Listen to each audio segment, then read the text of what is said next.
kami berterima kasih kepada kedua narasumber, baik Bang Ahmad Nababan dan juga kepada Bang Rudi. Mohon ini partisipan siapa yang berisik, mohon di-mute dulu sebentar. Kami berterima kasih kepada kedua narasumber yang telah hadir di Zoom ini, kepada Bang Ahmad Nababan kami berterima kasih, dan kepada Bang Rudi Yohanes yang sudah tampil 2 kali dari semalam dan sekarang. Terima kasih Bang Rudi sudah berkenan untuk kembali hadir di Zoom ini ya.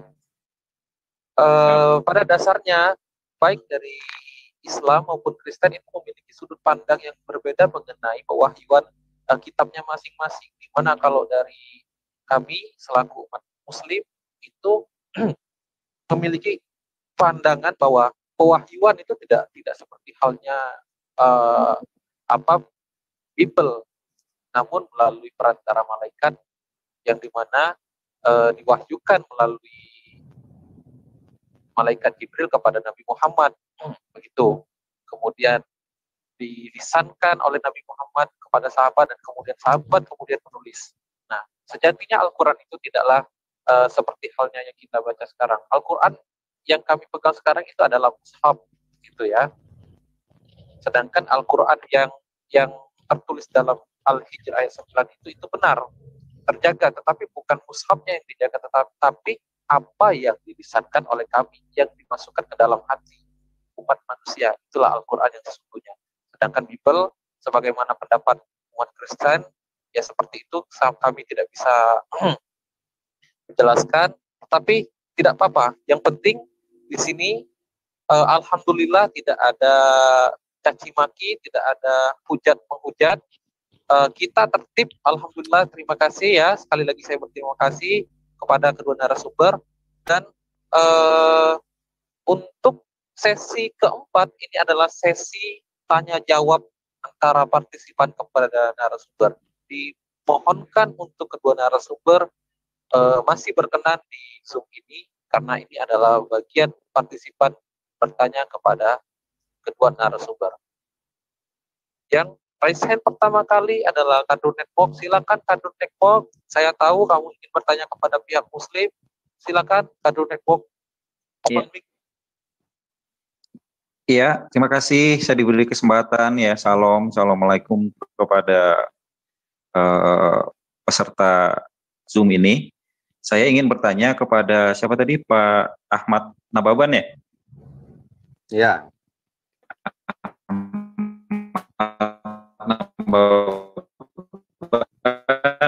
Katanya tadi klaim bahwa beliau sangat hafal Quran.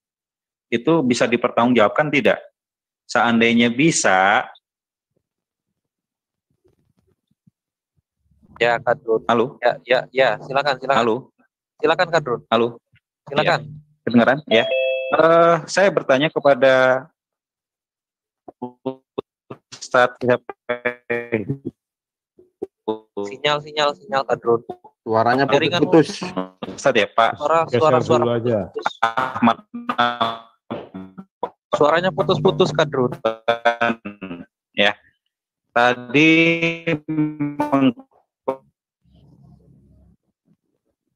sinyalnya Kadrun. Sinyal kamu. Geser dulu aja, nanti diperbaiki, biar Kadrun perbaiki. Halo. Ya. Kadrun, kalau masih sinyalnya putus-putus, ya. Gantian sama yang lain dulu deh, silakan. Baik.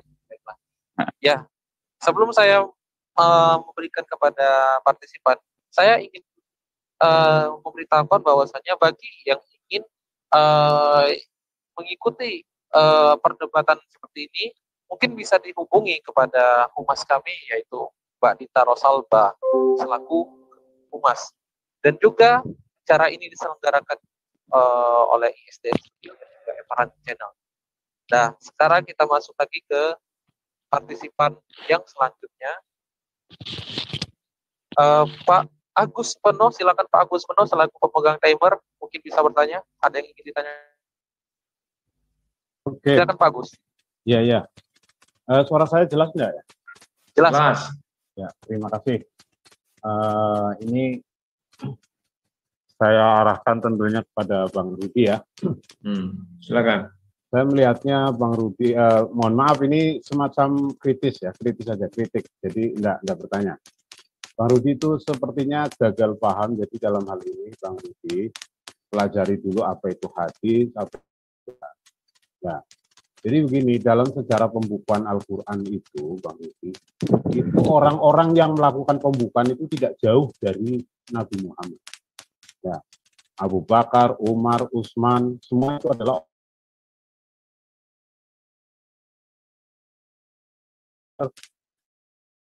dan Utsman. Jadi mereka, jadi begini, sekaligus menjawab pertanyaan Kadrin juga tadi sebenarnya dikatakan bahwa buktikan Rasulullah itu menghafal. Jadi hafalan itu Bang Rudi, Rasulullah itu menghafal itu membaca Al-Quran itu dalam tiap sholat. Ya. Dalam umat Islam itu dalam setiap Rasulullah itu sholat itu semua isi Al-Quran itu dibaca tanpa memegang buku, ya. Nah, tanpa memegang buku sehingga ada dalam satu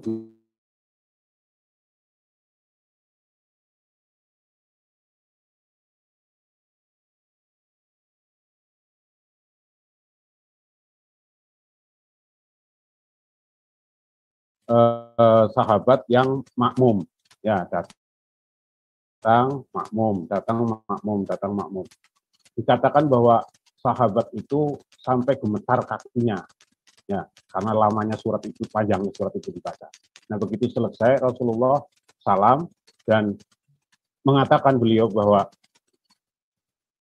coba aku tahu kamu akan makmum, menjadi makmum, aku tidak akan membaca surat Al-Baqarah.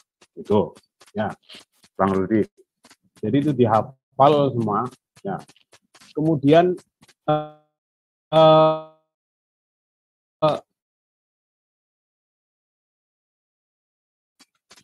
sebab pembukuan kita catatan Al-Quran bukan, justru yang dikhawatirkan oleh sahabat itu adalah banyaknya hafiz, penghafal Al-Quran yang meninggal dunia dalam peperangan. Itulah kekhawatiran. Jadi bukan kekhawatirannya bukunya hilang, bukan.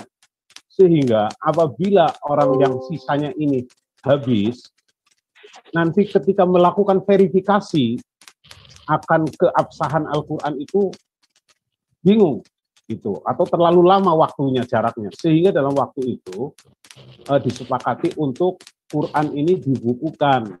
Nah, untuk kesan tidak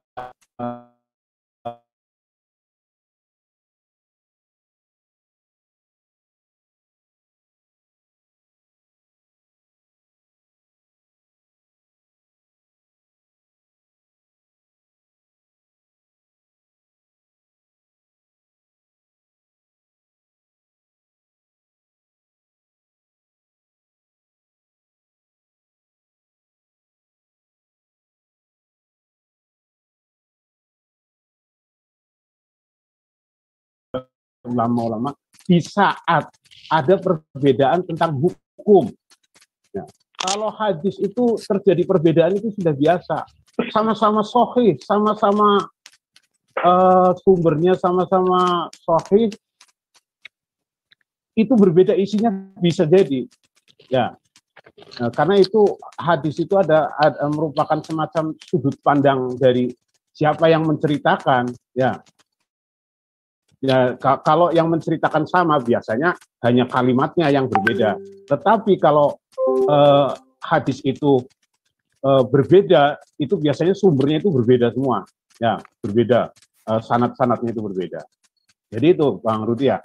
Dan saya lihat itu di surat mana itu? Surat An-Nisa 95 yang Bang Rudi katakan itu tidak ada di dalam ayat itu mengatakan kecuali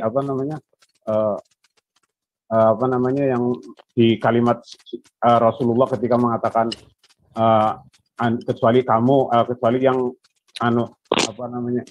jadi begini,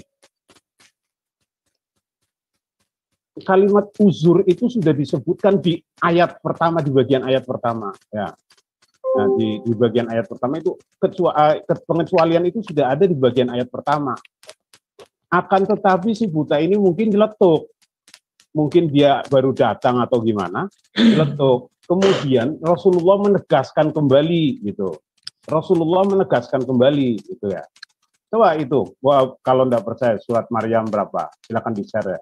Kalau Bang Rudi bisa share itu, surat An-Nisa 95. Ya, kalau Bang Rudi bisa share ya. Itu kalimat unsur itu sudah ada di kalimat pertama. Ya, bukan di bagian terakhir kemudian Al-Qur'an itu ditambahin, bukan. Akan tetapi Rasulullah itu memberikan penegasan kembali kepada orang buta ini ya.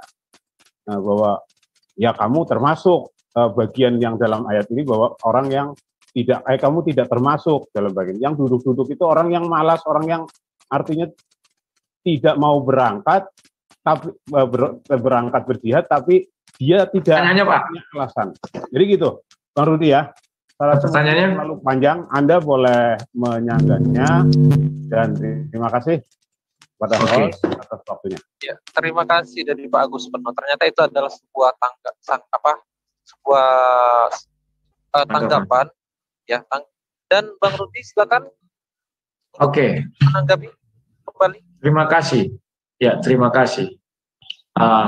Saya mau menanggapi apa yang dibilang Pak Agus tadi ya, bahwa apa yang dikatakan Pak Agus itu kan hanya bayangan dari sebuah kebenaran, bukanlah kebenaran itu sendiri, tetapi pembenaran namanya.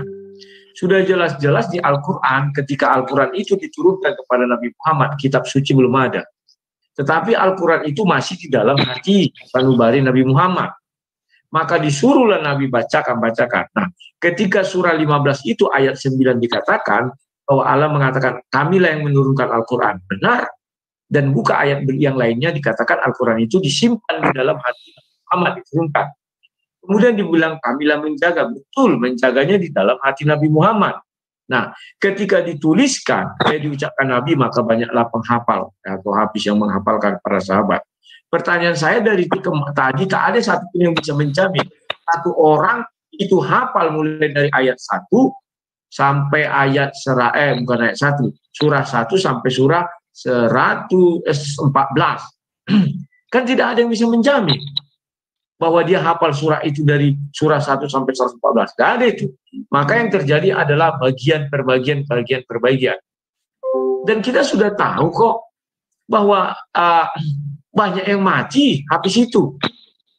Apakah mereka semua menghafal surat yang sama? Kan tidak. Bisa jadi di sana surah ini, di sana surah ini. Dan bisa jadi surah itu banyak yang hilang juga. Maka yang dijaga itu yang di dalam hati Nabi. Ada ayatnya. Tetapi surah yang sekarang kita baca ini, kawan. Contohnya, kalau kalian mampu menjawab, siapalah Hafiz Al-Baqarah 2? Muhammad menjawabnya, siapa Hafiznya? Muhammad.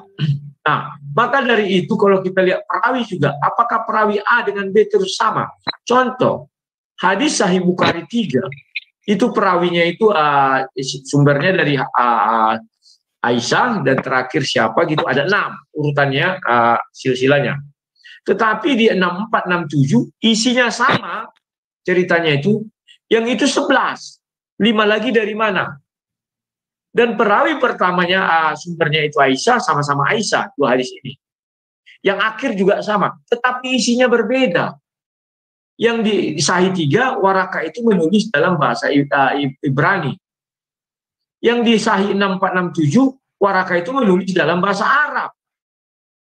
Dan jumlah ayat apanya itu kalimatnya lebih panjang.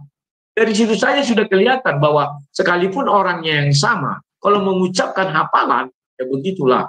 Nah, kemudian yang saya minta tadi asbabun nuzul itu kan tertulis jelas di situ. Bukan Nabi mengucapkannya kembali, tidak. Ketika mau ditulis si fulan, tiba-tiba ada Umi Maktum. Dia bilang, saya buta. Maka turunlah kalimat itu, katanya ada di awal. Nggak ada kalimat itu di awal. Buka aja Sahih Bukhari yang 4228 itu. Saya tidak bisa membaca, tapi di sini Gairu Alif Delarar ini kan bagaimana bacanya kurang paham, tidak agak seleo ya, tidak ada di ayat sebelumnya, nggak ada itu.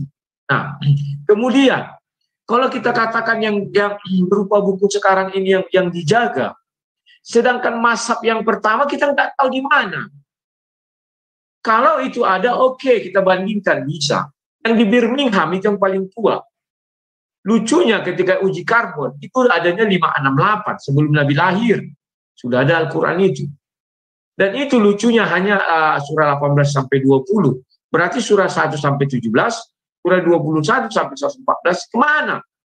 Apa bisa kita buktikan itu sama persis? Kan tidak bisa karena nggak ada. Dan tidak satu ayat pun atau satu kalimat pun baik di hadis maupun di Al-Quran Allah Subhanahu wa ta'ala mengatakan, siapa menulis Al-Quran aku bimbing atau lindungi seperti penulisan Injil Waraka. Mak, punya aku hilang. Halo? Oh enggak, ternyata nampilkan ini yang besar.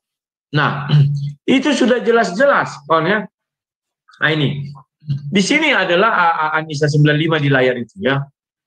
Tidak sama antara mukmin yang dulu buka kurung yang tidak ikut berperang, yang tidak mempunyai unsur kan, dan orang yang segala macam. Ini yang setelah ayat itu jadi. Sebelum jadi itulah asbabun nuzul, sebab musababnya turun. Maka di asbabun nuzul dijelaskan ada seorang yang di dekat Nabi, orang buta. Sudah kubukakan hadisnya, ini ku share screen dulu. Halo, tolong di share screen itu. Ini kalimat ini kan belum ada ini, Yang ada ini sama dengan ini. Tetapi kalimat ini, orang ini kan, ya Rasul, aku ini buta, maka turun dalam itu ini. Nah ini kan berikutnya ditambahkan atau diucapkan, ya. Jadi jelas di situ bahwa apa yang kita katakan itu jadi sangat sulit dibuktikan kebenaran. Jangan tutup dulu, Bang Rudi. Jangan tutup dulu. Oke, sebentar, aku share screen dulu. Nah ini. Nah, di sini kan sama ini. Pertama, Nabi berkata, ini loh ayatnya. Dan dibuat di sini An-Nisa 95. Terus Nabi ingin menuliskan, dipanggil si fulan. Panggil si fulan, mau dituliskanlah An-Nisa 95 ini. Ternyata, si Ummi Maktumi ini di belakang berkata, ya Rasul, aku ini buta. Maka turunlah dalam ayat ini kalimatnya. Aku nggak tahu bisa membaca ini, agak rumit ini. Gairu ulit LD larar. Ya, begitu tanggapan saya. Silakan. Halo? Ya, halo. Silakan. Siapa lagi yang mau nanya? Ya, mungkin saya tanggapin sedikit, Bang Rudi ya. Oke lah, ini maksudnya itu bukan ayat yang terakhir, bukan bagian yang terakhir, berarti karena ini tadi jadi itu di bagian depan itu juga gitu ya. Itu di ayat di bagian depan juga. Di dalam firman turunnya Al-Quran itu, Al-Quran adalah sebuah jawaban, Bang Rudi. Ya. Jadi ketika Rasulullah mengatakan bahwa ini kecuali orang yang uzur atau berhalangan gitu ya, itu ya firman dari Allah yang memberikan firman melalui malaikatnya itu. Ya, kemudian dilanjutkan lagi. Ya, jadi prosesnya jadi gini, Rasulullah itu bersabda atau Rasulullah itu ngomong, Rasulullah berkata bahwa janganlah tulis apa yang keluar dari mulutku kecuali Al-Quran. Bisa di browsing, silakan kalau enggak percaya ya. Jangan tulis apa yang keluar dari mulutku kecuali firman Allah. Ya. Hal inilah yang membedakan antara hadis dan Al-Quran. Jadi hadis itu bukan kitab suci. Sekali lagi Bang Rudi, hadis itu bukan kitab suci. Jadi dalam prosesnya nanti ketika ada hadis yang bertentangan dengan Al-Quran, maka hadis itu sekalipun sahih itu bisa menjadi batal. Ya. Iya, dan itu memang sistematikanya di dalam di dalam hukum Islam itu begitu. Ya. Nah, percaya tidak, itu urusannya Pak Rudi gitu kan. Jadi Al-Qur'an itu hukum yang utama. Makanya disinilah Al-Qur'an itu terkadang dicari asbabun nuzulnya apabila ada hukum-hukum yang sekiranya itu menjadi perdebatan di kemudian hari. Nah, mengenai pertanyaan Bang Rudi, ada tidak yang hafal dari ayat dari surat Anas sampai surat Al-Baqarah ya. Surat Al-Fatihah, Anas, kemudian Al-Baqarah. Bang Rudi, kondisi saat ini adalah cermin, Bang Rudi. Cermin. Artinya ketika ada ribuan manusia yang bisa lakukan itu, apalagi masanya ketika Al-Quran itu diturunkan. Ya, kan sudah saya gambarkan. Kenapa orang-orang umat Islam itu dulu itu kemampuan menghafal Al-Qur'annya tidak diragukan umat Islam eranya Rasulullah, karena dalam sholat 5 waktu, yaitu 17 rakaat, itu Al-Qur'an selalu dibaca. Setelah Al-Fatihah, maka umat Islam dalam 2 rakaat pertama itu, 2 rakaat pertama ya, 2 rakaat awal, itu wajib membaca surat lainnya. Misal setelah Al-Fatihah kemudian kalau jamaahnya panjang ya membaca surat-surat pendek, misalkan kalau jamaahnya banyak sekali. Ya, jadi itulah Bang Rudi bisa nonton orang sholat lah di TV-TV. Ya, kalau nggak bisa masuk ke masjid bisa, atau lihat temannya sholat gitu. Mungkin Bang Rudi nggak pernah lihat orang sholat seperti apa ya. Ya. Atau saya lulusan Ahmad Dahlan, Pak. Ya. Halo, saya lulusan Universitas Ahmad Dahlan. Ya, lulusan universitas. Ya berarti Bang Rudi itu tahu kan? Kalau ya. Teman, ya. Jadi di dalam sholat, nah menghafal, nah cermin menghafal itu sekarang ini Bang Rudi cari orang yang hafal 30 juz itu bejibun. Nah, bejibun Bang Rudi. Saya tanya 114 Pak, dan 30. Apanya? 114 kalau ayat sudah itu disebut dari surat Anas, ya kalau sudah disebut dari surat Al-Baqarah, Al-Fatihah sampai surat Anas, itu artinya semua Bang Rudi. Karena surat yang paling atas itu adalah Al-Fatihah. Kemudian yang terakhir adalah Al-Ikhlas. Al-Ikhlas. Ya, kalau dari Al-Fatihah sampai Al-Ikhlas itu bejibun. Ya, itu 30 juz sudah itu Bang Rudi. Silakan aja. Yang hafiz hafal 30 juz, pasti di browsing itu pasti akan muncul nama-namanya, bahkan daftar namanya sekalian. Ya, Bang Rudi ya. Kalau Bang Rudi tidak percaya, datangi orangnya, gitu. Kalau Bang Rudi tidak percaya, datangi saja orangnya, gitu kan.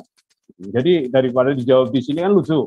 Kalau begitu baru didapat, cari alamatnya, datangi orangnya. Gitu. Oke, itu aja. Ya, saya rasa itu cukup bagi saya. Mungkin yang lainnya. Ya, terima kasih. Ya, terima kasih. Silakan, Bang Rudi. Aku tanggapi dulu. Oke, terima kasih. Aku tanggapi dulu. Terima kasih Pak. Bapak membukakan bahwa Nabi Muhammad mengatakan jangan tulis apa yang keluar dari mulutku kecuali Al-Quran. Dan Bapak mengatakan hadis ini bukan kitab suci. Lantas kalau tidak suci apa namanya? Masa kita beriman kepada yang tidak suci? Loh, rukun iman kan beriman kepada kitab-kitab para nabi, termasuk hadis. Setelah Al-Quran hadis, itu kan kitab-kitab muslim. Masa kita tidak beriman kepada yang tidak suci? Lucu. Maka saya katakan, berbahagialah kami beriman kepada yang suci. Kalau tidak suci, contoh profesor doktoral kami buang itu buku itu. Makanya saya sering berbeda pendapat dengan para profesor doktor, orang-orang Kristen. Karena bagi kami itu bukan suci, ucapan mereka itu sampah. Buang aja, nggak peduli kami. Ya. Jadi Bapak, apa yang Bapak katakan, terima kasih Bapak bukakan itu. Bahwa Nabi mengatakan apa yang keluar dari mulutku jangan tulis kecuali Al-Quran. Terima kasih. Nah, ketika sekarang saya bertanya menjelaskan ini kepada Bapak, sudah jelas tadi, mulai dari kita bicara tadi, tidak satu pun ayat mengatakan bahwa Allah SWT merestui penulisan Al-Quran. Lantas siapa yang merestui penulisan Al-Quran ini? Nabi. Sudah jelas Allah SWT mengatakan dari surah 15 ayat 9, Al-Quran itu terjaga, yang terjaga itu mana? Apa berupa buku? Belum jadi buku itu. Ketika surah 15 ayat 9 itu turun, Al-Quran belum jadi buku. Masih di dalam hati Nabi Muhammad dan itu belum selesai karena diturunkan bertahap. Jadi yang di dalam hati Nabi Muhammad inilah yang dijaga kalau merujuk kepada peristiwa turunnya ayat itu. karena ayat itu dibacakan Nabi belum mati dan Al-Quran belum selesai diucapkan seluruhnya. Kemudian Bapak berkata banyak hafiz, ya saya akui banyak hafiz, apalagi zaman Nabi, langsung dari Nabi. Tetapi faktanya Bapak juga bilang dengan hal yang sama, banyak hafiz yang mati. Artinya kalau kita bayangkan 114 surat itu, bisa jadi ada lebih dari 114 surat. Karena banyak yang mati. Bisa jadi mereka menghafalkan yang lain. Dan dalam penulisan Al-Quran, apakah Nabi Muhammad ada berkata, misalnya gini, Al-Baqarah 1, mulailah Nabi membacakan. Al-Baqarah 2, mulai Nabi membacakan. Kalau begitu Nabi membacakan, artinya Al-Quran ini sudah dalam buku. Faktanya tidaklah demikian. Saya ada banyak baca hadis bagaimana turunnya. Misalnya Nabi sedang apa? Ada turun ini. Sedang Nabi apa? Ada turun ini. Asbabunnya kan begitu. Tidak lantas dikatakan Al-Baqarah 1, Al-Baqarah 2, Al-Baqarah 3, Al-Baqarah 4. Tidak demikian. Nah, jadi satu saja bisa dicarikan ayat bahwa Allah SWT mengatakan penulisan ini dilindungi oleh Allah atau diizinkan oleh Allah. Saya tidak akan mengganggu gugat lagi. Karena itu iman orang Bapak.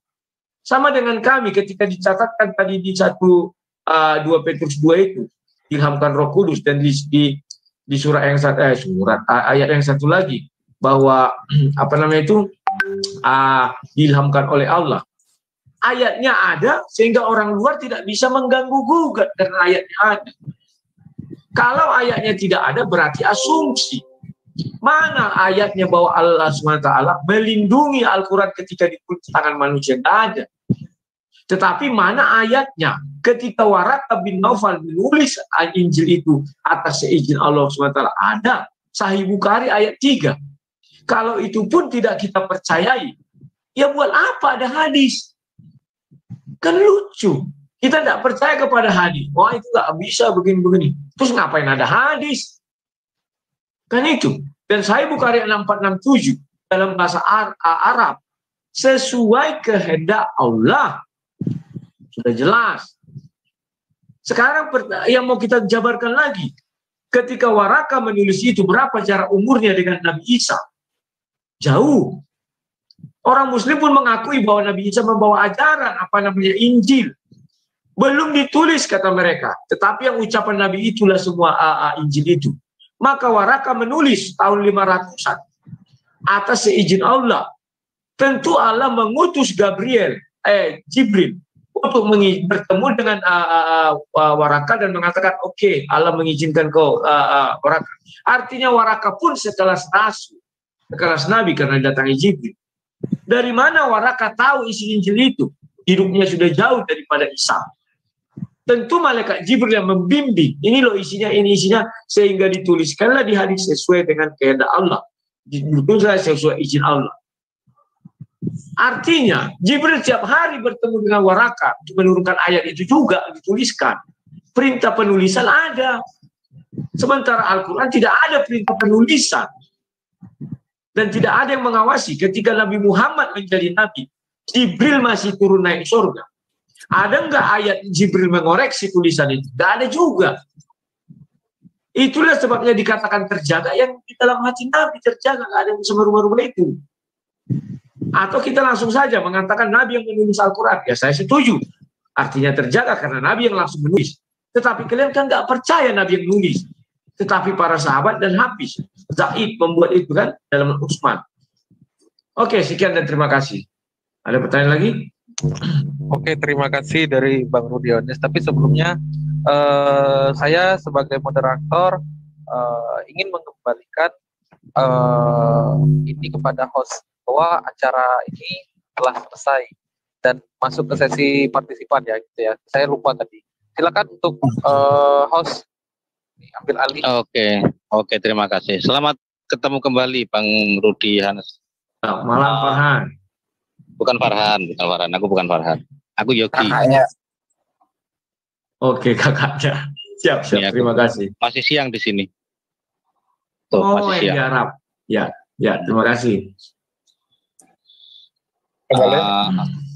Terus ini bentar, sebelum ke partisipan aku ingin sedikit minta waktu 3 menit aja ke Bang Rudi ya.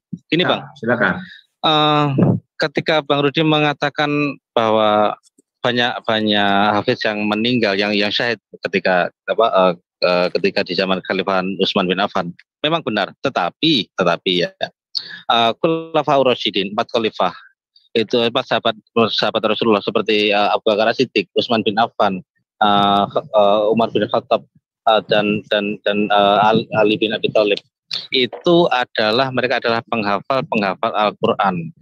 Mereka setiap hari itu hampir selama 24 jam itu selalu bersama Rasulullah. Jadi ketika wahyu turun disampaikan kepada sahabatnya, 1 dari ke-4 sahabat itu pasti ada itu. Dan dalam tempo waktu yang secara berkala Rasulullah itu selalu mengetes bacaan para sahabatnya, menguji. Jadi kemarin yang terakhir adalah turun ayat ini gitu kan, diuji dari ayat pertama yang turun sampai ayat terakhir itu diuji sama Rasulullah, apakah bacaannya benar, apakah tajwidnya benar, seperti itu. Jadi ketika dibilang hafiz, ya berarti sanad hafalannya sudah ke Rasulullah, seperti itu. Terus yang kedua, hadis itu bukan memang hadis itu adalah sebuah hukum kedua dalam Islam, tetapi hadis itu bukan kitab suci. Kenapa saya bilang hadis bukan kitab suci? Karena hadis disusun oleh manusia.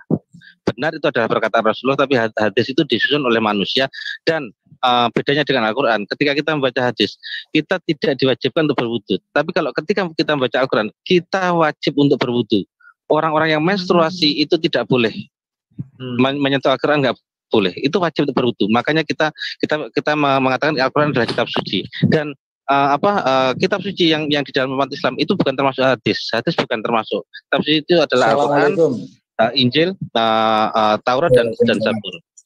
Mungkin gitu aja tambahan dari saya. Saya kembali ke partisipan. Ya maaf partisipan, saya menyela sebentar. Mungkin nanti bisa ditambahkan. Boleh. Silakan. Ya sedikit aja ya. Sedikit aja ingin meluruskan ini tentang hafiz. Saya share screen nih.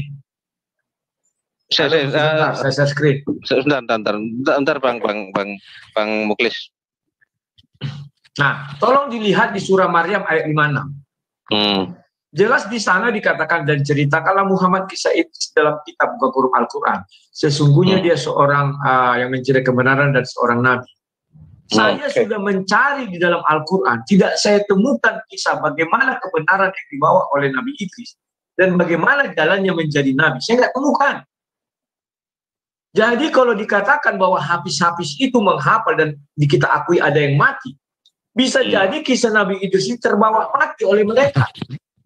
Sehingga di dalam Al-Quran kita ada, sudah saya bolak-balik sampai kepala saya botak. Tak saya temukan kisah Nabi Idris di situ. Padahal perintahnya jelas, ceritakanlah kisah Nabi Idris yang terdapat dalam Al-Quran, bukan Wikipedia. Tetapi ketika orang bicara Nabi Idris, bisa lebih paham dari Al-Quran. Al-Quran hanya menjelaskan 2 ayat itu. Manusia bisa lebih dari 2 ayat menceritakannya. Bilanglah penjahit pertama, penulis, baru penumbang kuda, segala macam, banyak. Bahkan yang di Wikipedia itu, kalau Umi Didi bilang, dia selalu ngerti Wikipedia. Saya bingung, kitab sucimu Wikipedia atau Quran, saya bilang. Ya. Jadi saya lebih percaya Al-Quran ini ada di dalamnya. Cuman saya nggak tahu apakah terbawa mati oleh orang yang habis-habis itu, atau tidak sempat ditulis. Karena di hadis pun dijelaskan, ada 1 lembar Al-Quran itu ada pernah dihapus. Hadis Bukhari 3244. 1 lembar. Oke, itu yang bisa saya sampaikan. Silakan Pak Muklis. Ya oke. Ini saya ingin meluruskan tentang pemahaman hafiz, Bang Rudi. Bang Rudi, orang baru bisa disebut hafiz kalau memang sudah hafal seluruhnya, baru itu disebut hafiz. Masih ketinggalan aja 1 ayat belum dia hafal, itu belum bisa disebut hafiz. Dan kalau Bang Rudi menanyakan mana hafiz Al-Quran yang hafal 114 surat, 6.666 ayat, di Indonesia aja contohnya ya. Indonesia ini kan mayoritas muslim. Itu setiap masjid raya, apalagi kelas apalagi Istiqlal gitu ya. Itu imam besarnya, salah satu syaratnya dia wajib hafiz. Apalagi Masjidil Haram di Mekah, apalagi Masjid Nabawi. Nah, Bang Rudi tinggal membuktikan saja. Jadi jangan Bang Rudi berani menuduh, tapi takut membuktikan. Datanglah ke sana, silakan dites gitu. Jadi kalau cuma nuduh tapi takut membuktikan, yang Bang Rudi nggak pernah dapat jawaban, berasumsi terus sepanjang masa gitu. Itu gitu kan. Terus yang kedua, Al-Quran itu memang oral, Bang Rudi.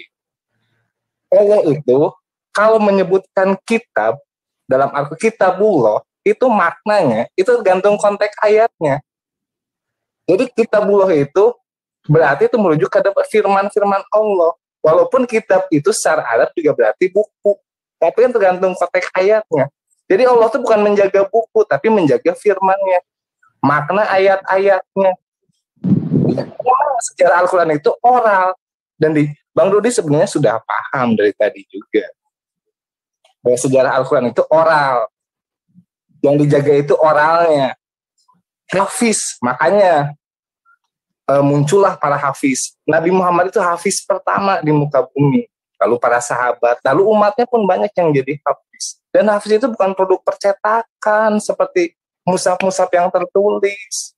Nggak ada percetakan mencetak hafiz, nggak ada. Itu ciptaan Allah semua. Itulah bukti bahwa Allah itu menjaga Al-Quran. Jadi Al-Quran itu kalau baru dibilang hafiz itu cuma hafal sebagian, ya bukan hafiz kalau cuma hafal sebagian. Makanya disebut hafiz, berarti hafal keseluruhan. Berarti Bang Rudi belum paham yang disebut hafiz itu apa. Makanya masih memaknai hafiz itu hafalnya cuma sebagian. Gitu aja, silakan nyalain lanjut. Oke, kuku tanggapi. Silakan Bang Rudi, ditanggapi. Bentar. Biar ditanggapi Bang Rudi.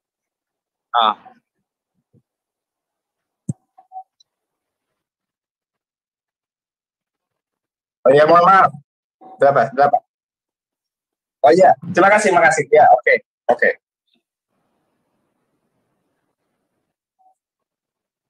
Ya, nggak apa-apa. Makasih. Saya juga manusia bisa salah. Makasih. Boleh nggak saya masuk? Oke, terima kasih. Tanggapi dulu. Bentar. Iya. Silakan tanggapi Bang Rudi. Tanggapi dulu. Ternyata tadi Profesor asumsi. Begini, saya setuju dengan kamu bahwa Al-Quran itu yang oral itu, bukan yang kitab itu. Karena itu diucapkan oleh Nabi Muhammad dan dijaga, ditaruh di dalam hatinya, bukan berupa buku. Jadi benar yang kamu bilang pada saat Al-Quran diturunkan ke Nabi bukan berupa buku, tetapi berupa hafalan di dalam hati. Itulah sebabnya selalu disuruh bacakan.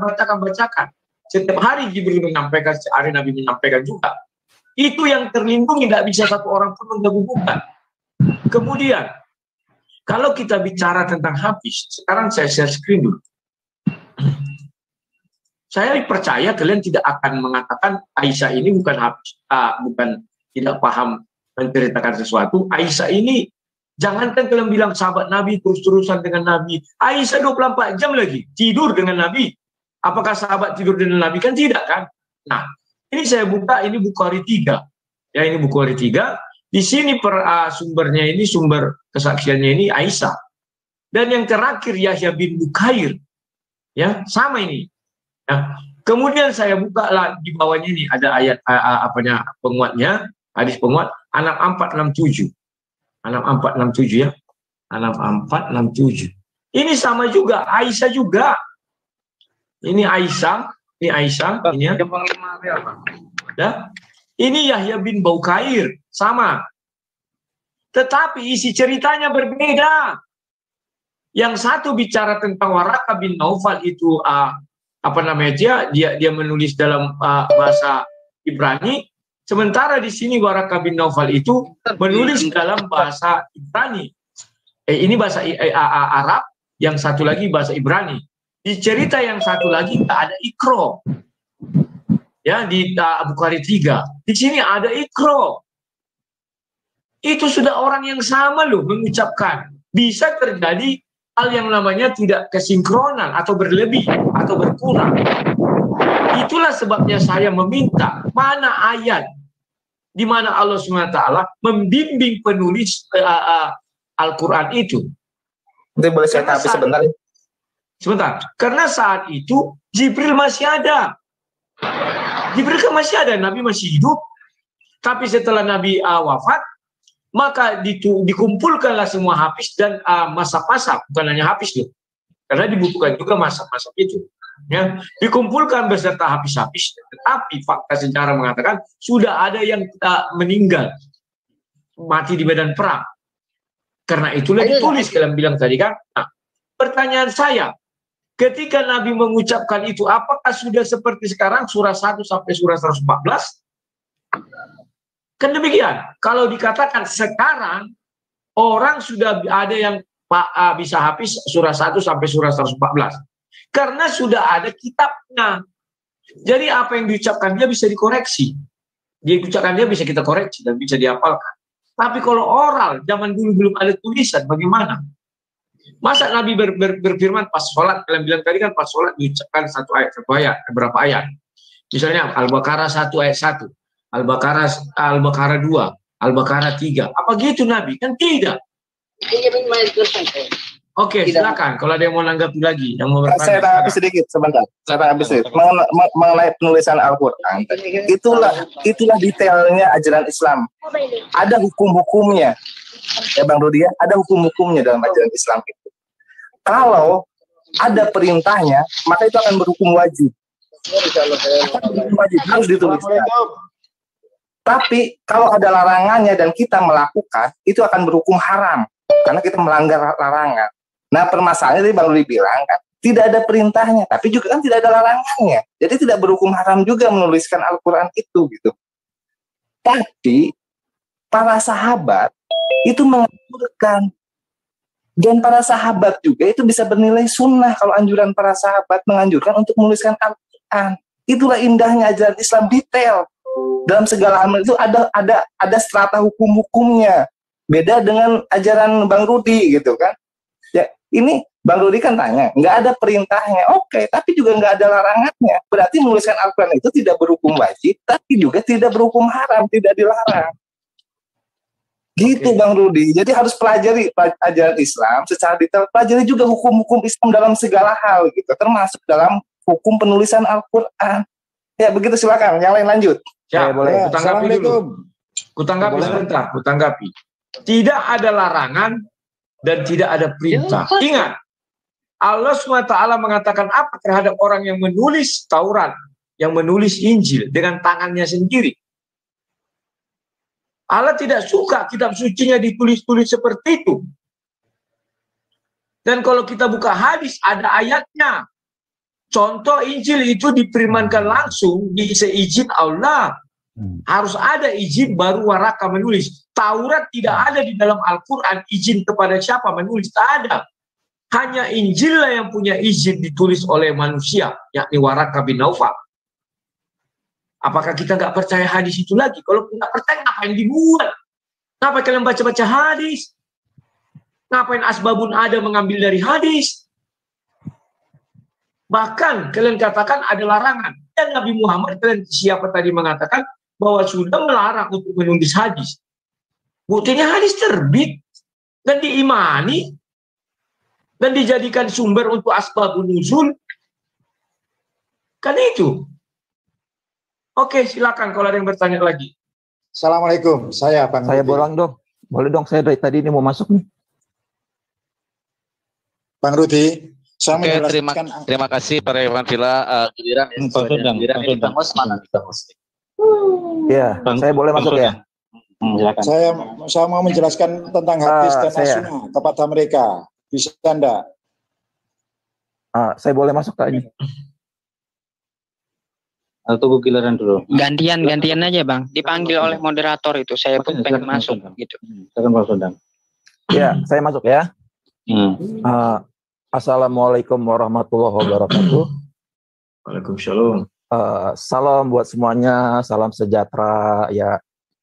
Semoga semuanya kita diberikan kesehatan dan pikiran jernih dan hati yang bersih sehingga hidayah Tuhan itu bisa masuk ke dalam hati kita. Bukan hati yang tertutup menjadi tidak bisa menerima kebenaran. Nah, dari tadi yang saya lihat diskusi ini, saya hanya akan menyoroti tentang ayat inna nahnu nazalna dzikra wa inna lahu lahafizun. kalau dilihat terjemahannya di umumnya di masyarakat Islam lah ya, bahwa ini diartikan sebagai sesungguhnya kamilah yang menurunkan Al-Quran dan kami akan memeliharanya. Tapi sebetulnya, ini sebetulnya ya, setiap ayat Al-Quran itu mengandung makna lahir, ya, dan mengandung 7 lapisan makna batin. Ini di mana dalilnya? Ini bisa ditemukan di kitab Sirah Asror, si Abdul Qadir Jailani. Sesungguhnya Al-Quran mempunyai makna lahir dan makna batin. Setiap satu makna batin terdapat lapisan makna hingga 7 tingkat. Jadi Al-Quran itu menyimpan 2 makna. Satu, makna yang nampak dan makna yang tersembunyi di dalamnya. Makna yang nampak ini diberikan kepada semua orang. Makna yang terdalam ini diajarkan kepada murid-muridnya yang menerima ilmu hakikat. Nah, sekarang apa sebetulnya makna batin daripada ayat itu? Inna nahnu, sesungguhnya kamilah yang menurunkan al-zikro. Al-zikro ini sebetulnya bukan Al-Quran dalam makna batinnya. Itu adalah ilmu zikir. Ilmu zikir yang diberikan oleh Nabi Muhammad kepada Ali bin Abi Thalib. Nah, ilmu zikir ini bermula dari mana ceritanya? Ini ceritanya adalah ketika Ali bin Abi Thalib bertanya kepada Nabi Muhammad, "Ya Rasulullah, tunjukkanlah kepadaku cara terdekat untuk sampai kepada hakikat Allah Ta'ala, termudah bagi hambanya, serta terbaik di sisinya." Maka Rasulullah menjawab, "Engkau harus membiasakan zikir di tempat yang sepi." Kemudian Ali bertanya lagi, "Bagaimana cara aku berzikir ya Rasulullah?" Nabi SAW menjawab, "Pejamlah kedua matamu dan dengarkanlah ucapanku." Lalu Nabi mengucapkan la ilaha illallah 3 kali. Dan Ali pun mendengarkannya. Setelah itu Ali mengulangi ucap la ilaha illallah tersebut, sedangkan Nabi SAW mendengarkan bacaan Ali tersebut. Jadi ini mungkin buat saudara saya secara muslim, mungkin makna ini cukup mengagetkan. Tapi buat orang-orang yang menerjunkan ilmu di dalam ilmu ma'rifatullah, pasti akan mengenal makna ini. Karena saya pun mendapatkan makna ini dari guru saya, yang mempunyai sanad yang tidak terputus, sampai kepada Ali bin Abi Thalib dan Nabi Muhammad SAW. Jadi, makna sebenarnya seperti itulah, makna batin daripada ayat itu. Itu bukan tentang Al-Quran yang tadi, tapi tentang ilmu al-zikir. Dan ilmu ini ada sampai sekarang, terpelihara. Buat orang-orang yang ingin ma'rifatullah. Saya rasa demikian. Mudah-mudahan ini menjadi pelajaran buat semuanya, bahwa Al-Quran itu mengandung makna lahir dan makna batin. Itu jelas sekali. Ada yang maknanya tidak yang lihat, dan ada yang mustasabiat. Di mana ayat ini ada, di mana makna-makna ini? Ini terkumpul semuanya makna ini. Pertanyaannya terkumpul ke dalam diri Sayyidina Ali. Karena ada satu kata-kata Ali bin Abi Thalib. Pertanyaannya apa, Pak? Mohon maaf, pertanyaannya. Tidak ada satu ayat Al-Quran diturunkan. Aku tidak di-mute aja, di-mute. Saya kira demikian ya. Mudah-mudahan tidak ada yang tersinggung akan apa pendapat saya ini. Yang benar dari Tuhan, yang salah ya dari diri saya sendiri. Mohon maaf lahir batin. Assalamualaikum. Oke, silakan. Assalamualaikum. Bisa masuk. Bang Ibrahim silakan. Ya, Assalamualaikum warahmatullahi wabarakatuh. Saya langsung saja ke Bang Budi ya. Kan ini di sini kita mau meneliti pewahyuan untuk membuktikan mana yang firman Tuhan dan mana yang bukan ya. Kalau tidak salah ya. Kalau begini Bang Rudi, Anda tadi mengatakan bahwa firman Tuhan itu khususnya Bible itu adalah apa yang dikatakan oleh Yesus. Nah, kalau saya melihat isi Bible ini, kan tidak semua itu isinya perkataan Yesus. Nah, bagaimana Anda menjelaskan bahwa ini atau membuktikan bahwa ini Bible ini adalah firman Tuhan jika apa yang tertulis di Bible itu tidak semuanya kata-kata Yesus? Silakan, terima kasih. Oke, terima kasih. Dari dulu kala, ini perlu diperhatikan, saya selalu mengatakan Bible itu berisi firman Tuhan dan kisah manusia yang mengikutinya. Jadi kalau ada yang mengatakan, wah Bible itu 100% firman Tuhan, saya bilang, tidak pernah saya katakan demikian.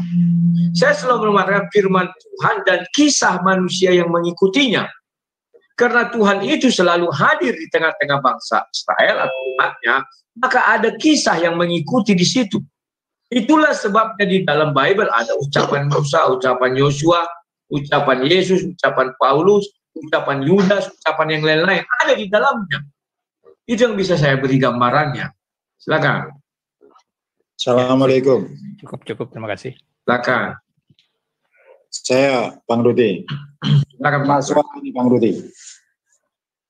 Saya Abdul Wahid. Gini Bang Rudi, saya beri penjelasan tentang hadis dan sunnah.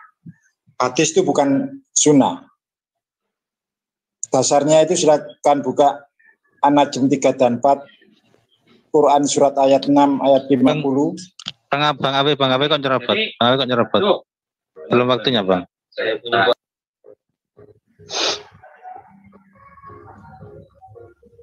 Bang Jibril sudah selesai kah?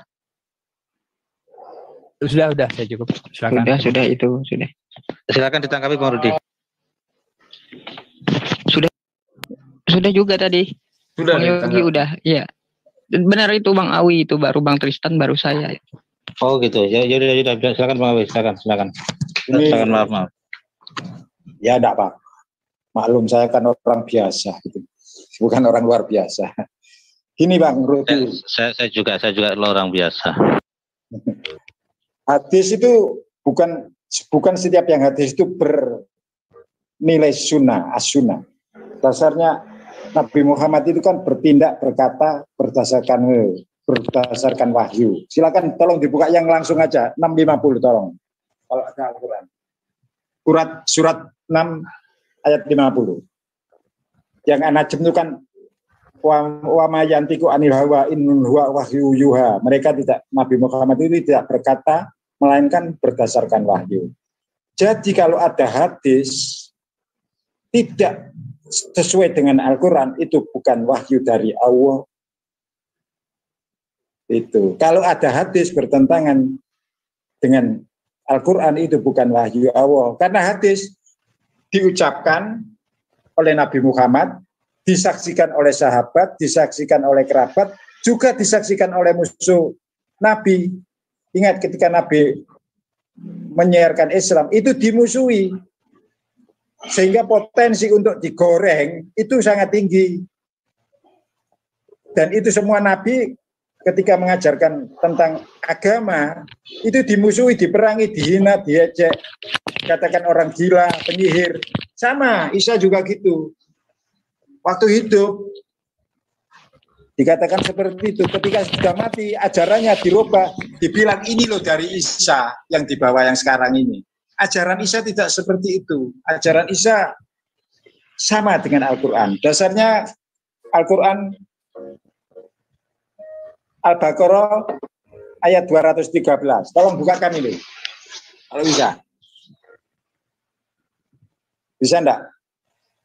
Saya gaptek, saya enggak bisa buka gini karena saya bukan co-host atau host sehingga saya enggak bisa membukakan itu. Al-Baqarah berapa, Pak? 213. 213. Ya. 213.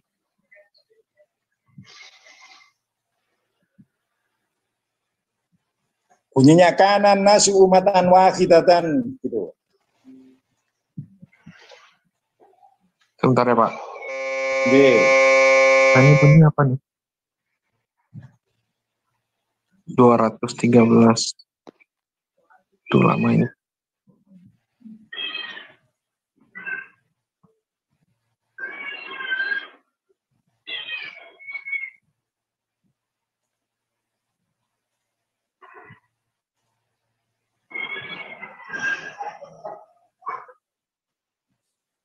Nih. Nah ini kanan nasu umatan wahidatan fabasawun nabiyina mubasyirina wa mundirina wa anzala ma'umul kitab bil haqqi liyahkuma bainan nasi fi maktalafu fi wa maktalafa fi ilal ladina utuhu min ba'di ma ja'atumul bayyinatu bayyan bainahum fahdawahul ladina amanu limaktalafu fihi minal haqqi bi'idnihi wa wahyati mayasa ila siratim mustaqim. Terjemahnya, lihat Pak ya. Sesungguhnya manusia itu satu. Jadi dulu sebelum ada badai zaman Nuh itu satu. Lalu Allah mengutus para nabi menyampaikan kabar dan bersamanya diturunkan kitab. Saya tanya, kalau umat satu diturunkan kitab satu, isinya sama enggak? Para nabi itu membawa kitab yang sama enggak isinya? Gitu. Tidak. Itu. Kok tiba-tiba isinya berubah, Taurat berubah, Zabur berubah, Injil berubah? Itu karena ada intervensi gitu. Kalau tidak sama, tidak bisa dipakai. Al-Quran itu sesungguhnya Bible yang dibawa oleh Isa, Taurat yang dibawa oleh Musa, Zabur yang dibawa oleh Daud, dalam bentuk yang sesuai dengan kondisi sekarang ini seperti itu. Dan itulah yang menjadikan apa ya? Makanya hadis tadi yang sebutkan Bang Rudi itu isinya bukan as-sunnah, tidak bernilai ibadah dan bertentangan dengan Al-Quran. Dasarnya Quran surat 6 ayat 50. Jadi kalau Nabi tidak, hadis itu tidak sama dengan ayat itu, sudah tolak aja. Itu maka ceritanya ngarang, siapapun yang bawakan, karena bisa diintervensi. Nah sekarang intervensi yang terakhir ini saya sudah ngamati, mereka tidak bisa mengintervensi di Al-Quran teks aslinya, tapi terjemahnya dibolak-balik oleh siapapun ini. Makanya jangan terlalu percaya dengan terjemahan, coba anu sendiri gitu. Jadi kalau Allah menciptakan manusia dan menurunkan para nabi, jadi kitab yang dibawa oleh para nabi itu sama, tidak mungkin berbeda isinya. Satunya monoteisme, tiba-tiba timbul politisme. Ya, singkat gitu. Pertanyaannya Pak. Wes sudah. Oke, sudah katanya. Silakan Bang Rudi, silakan. Oke, jawab ya. Bang Rudi. Ya, terima kasih. Bapak tadi mengatakan semua nabi membawa kitab yang sama. Kalau kitabnya sama, untuk apa ada Al-Quran, Pak? Taurat saja. Untuk apa ada Zabur? Taurat saja. Untuk apa ada Injil? Taurat saja. Padahal di Al-Quran dengan tegas dikatakan bahwa Allah berfirman itu kepada Nabi berdasarkan kaumnya, bahasanya. Artinya berbeda kasus manusia di sana dan berbeda dengan kasus manusia di sini. Ketika Musa itu membebaskan bangsa Israel dari perbudakan Fir'aun. Apakah di zaman Nabi Muhammad ada pembebasan bangsa Israel dari Fir'aun? Kan tidak ada. Sehingga menurut saya apa yang Bapak sampaikan itu banyak apanya agak apa saya bilangnya enggak seperti itu. Kecuali benar Bapak bilang mengenai Tuhan itu. Halo, siapa yang itu? Ditutup dulu itu nama Bapak. Ada orang teriak. Nah, kecuali Bapak bilang benar mengenai ajaran Tuhan dan tauhid, ya kita tidak pernah membantai itu. Satu, tauhid dalam ajaran Islam mulai dari Musa sampai Nabi Muhammad. Cuman dalam perjalanannya, kalau kalian mau mengamati lagi, setelah zaman Nabi Muhammad baru ada 2 kalimat syahadat. Kenapa demikian? Sehingga makanya bisa kita mengambil pemikiran atau praduga lah ya, atau pemikiran atau pertanyaan, apakah ada orang yang menyembah Allah SWT atau umatnya Allah SWT tanpa menyebutkan nama Nabi Muhammad setelah Al-Quran itu turun dan setelah sekarang lah kita bilang biar gampangnya, sekarang mulai dari hari ini dan seterusnya, apakah ada yang menyembah Allah SWT atau ada umat Allah SWT tanpa menyebut nama Nabi Muhammad? Jawabnya tidak ada. Karena itu sudah disyaratkan 2 kalimat syahadat. Maka dari situ boleh dikatakan Allah SWT itu terikat kepada nama Nabi Muhammad. Kalau tidak disebut nama Nabi Muhammad, manusia tidak bisa menyembah Allah SWT. Demikian juga sebaliknya, harus berdua itu dimasukkan dalam satu kalimat. Barulah resmi menyembah Allah SWT. Kan demikian. Nah, sekarang mengenai turunnya Al-Quran dan hadis. Bapak bilang mungkin hadis doib ada ini segala macamnya. Itu kan, bagaimana saya bilangnya? Apakah Aisyah pun tidak dipercayai di Bukhari 3? Itu Aisyah langsung yang ngomong. Dan belum pernah saya mendengar ada sanggahan dari ulama Islam membatalkan atau mengatakan Sahih Bukhari 3 itu doif atau tidak layak dipakai. Nggak ada itu. Bahkan orang mengatakan benar Waraqah bin Naufal yang mengatakan Nabi Muhammad bertemu dengan Namus. Itu diakui, di mana-mana diakui. Dan benar juga ketika Waraqah bin Naufal mati, wafat, maka ada kekosongan firman. Benar juga. Dan tidak ada satupun yang membantah itu. Di dalam hadis 3 itu kita lihat sumbernya adalah Aisyah yang bercerita. Tetapi di hadis yang lain bisa berbeda. Kalau tidak ada bimbingan Tuhan, maka saya bilang Aisyah aja yang 24 jam dengan Nabi bisa berbeda. Apalagi lah para hafiz atau sahabat atau manusia-manusia yang biasa. Dia kan tidak Nabi. Tidak ada yang bisa, misalnya gini, oke. Nah, Nabi membacakan seperti yang dibilang Bapak tadi ya. Kemudian sahabat menulis. Kemudian Nabi meminta, bacakan lagi. Mereka membacakan. Apakah bisa kita katakan itu koreksi yang baik? Dan kalian mengakui Nabi Muhammad tidak bisa baca tulis. Kecuali Nabi Muhammad bisa baca tulis. Ya, betul, koreksinya bagus. Dan waktu itu ada Jibril. Kenapa Jibril tidak menurunkan? Kan bila satu peristiwa terjadi, ayat turun. Kenapa tidak ada ayat Al-Quran mengatakan benar yang ditulis para sahabat itu sudah benar dan Jibril mengoreksinya, misalnya begitu. Tak ada satu kalimat pun. Karena memang Al-Quran itu tidak untuk ditulis, tetapi dibacakan. Kalau kemudian pada akhirnya ditulis, ya saya nggak tahu apakah Allah SWT dan Roh Kudus atau Jibril itu masih ada di bumi ketika itu ditulis. Mengapa setelah Nabi wafat tiba-tiba Jibril dan Allah menghilang? Kan ini jadi pertanyaan kita. Harusnya masih dibimbing seperti Bible dikatakan diilhami oleh Allah dan diilhami oleh Roh Kudus. Ada membimbing terus bahkan sampai hari ini. Oke, itu yang bisa saya sampaikan. Silakan. Saya tanggapi, saya meluruskan. Nabi Muhammad tidak buta huruf berdasarkan Al-Quran. Siap. Silakan buka Al-Quran surat 65 ayat 11. 98 ayat 2, Jumat ayat 2 atau 3. Sudah. Tolong dibukakan, host. 65 ayat 11, saya terjemahnya langsung aja. Maaf Pak Awi, Anda tanggapannya cuma 1 menit ya, setelah dibalas baru 1 menit itu. Nanti berkepanjangan ini nanti. Ya wes, oke, ya wes, ya. Maaf Bang Farhan, saya potong sebentar ya Bang Farhan. Saya mau mohon izin Bang Farhan. Siapa ini? Saya Bang Farhan. Saya nggak bisa terlalu malam, masih apa? Oh pengantin. Oh. Masih pemulihan Bang Farhan. Oh. Bang Nababan. Iya. Mau undur diri. Iya. Oke, saya nggak boleh tidur terlalu malam-malam bersalaman dulu, berpelukan dulu dengan Bang Rudi, mungkin saling bermaafan, saling memaafkan, biar tidak ada ganjalan di belakang, biar nggak ada ganjalan di belakang. Kita kan nggak ada saling menyinggung perasaan ya, Bang Rudi. Siap.